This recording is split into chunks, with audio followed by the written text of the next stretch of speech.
Programang ito ay rated SPG. Striktong patnubay at gabay ng magulang ang kailangan. Maaaring may masiselang tema, lengguwahe, karahasan, sexual, horror o droga na hindi angkop sa mga bata. Isang mapagpalang araw mga kapamilya and welcome back. Narito ang mga dapat nating pakaabangan sa FPJ's Batang Quiapo. Pero bago ang lahat, kung bago ka pa lamang dito sa akin channel ay baka naman pwede akong makahingi ng isang like, share at subscribe. Nadat na ni Miguelito si Santino sa burol ni Gustavo at Erica at galit na galit siya dahil hindi niya matanggap na naroon pa si Santino. Ayon kay Miguelito, walang karapatang makiramay si Santino dahil ang ugat ng lahat ng ito ay ang kapatid nitong si Tanggol.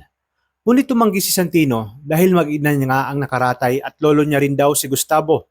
Dahil sa galit ay ibinalibag siya ni Miguelito at sinabi na kahit kailan wala na itong puwang sa kampo at pamilya ng mga gerero.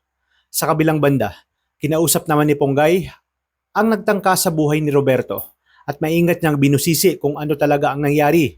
Dito sinabi ng lalaki na ginamit at inupahan siya ng mga gerero para pagtangkaan ang buhay ni Vice Mayor. Nang sa gayon ay makuha nito ang simpatsya ng taong bayan. Inilabas ni Ponggay ang kanyang cellphone at nagpaalam kung pwedeng kunan ng video ang kanyang mga salaysay. Agad nga itong pumayag at inilahad kung paano siya binayaran, sino ang nag-utos at paano isasagawa ang mga plano. Na siya ngang panibago na naman na ebidensya na maaring magpabagsak sa mga gerero. Nasabi ito ng lalaki dahil tila hindi tutupad sa usapan na siya ay palalayain agad. Na tila ba kapareho ng sitwasyon na nangyari noon sa tatay ni Ponggay na si Mauro na nangako din itong si Roberto. Habang si Rocky Boy naman ay sisimulan na ang paghihigante. Kaya sa hideout habang malalim ang gabi ay napansin ni Ramon na tila may ibang tao sa paligid. Bigla niyang inilabas ang kanyang baril at nagpaputok.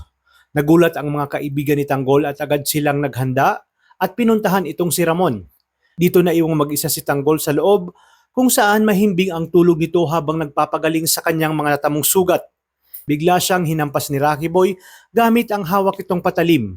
Kaya dito nagising si Tanggol dahil sa lakas ng pagkakahampas. Buo at matapang ang loob ni Rocky Boy dahil nakasuot nga siya ng maskara at hindi siya makikilala ni Tanggol at kahit ng mga kaibigan nito. Dito dahan-dahan at paulit-ulit niyang pinapahirapan ang ating bida hanggang sa tuluyan itong sumuko. Sinubukan ni Tanggol na gumapang papalayo, ngunit desperado siyang makatakas dahil walang awa itong si Rocky Boy at patuloy ang paghampas na walang tigil kahit na saglit. Para sa kanya, hindi niya pa papatayin si Tanggol dahil paulit-ulit niya itong pahihirapan. Lahat ng kanyang hinanakit at sakit na natamo ay ibabalik niya umano ng triple pa dito kay Tanggol. Kaya sa huli ay hindi nakagalaw si Tanggol at napasigaw na lamang sa sakit na kanyang natatamo.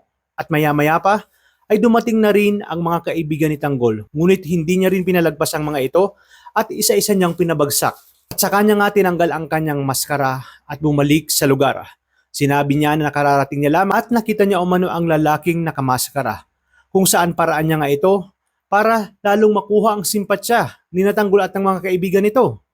Ngunit ang hindi niya alam ay nakitang lahat ni Ramon ang kanyang pagpapanggap hanggang sa pag-alis ng kanyang maskara. Ngunit hindi agad siya sinita ni Ramon, bagkos naisip ni Ramon na pagplanuhan nila ng maingat at isipin kung paano sila re-rest back dito kay Rocky Boy.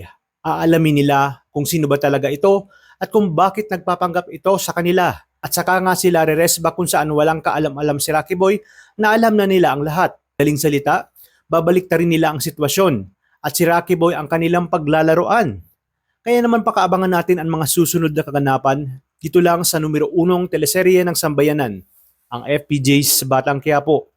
Maraming salamat sa inyong panonood at pagpalain tayong lahat, kapamilya.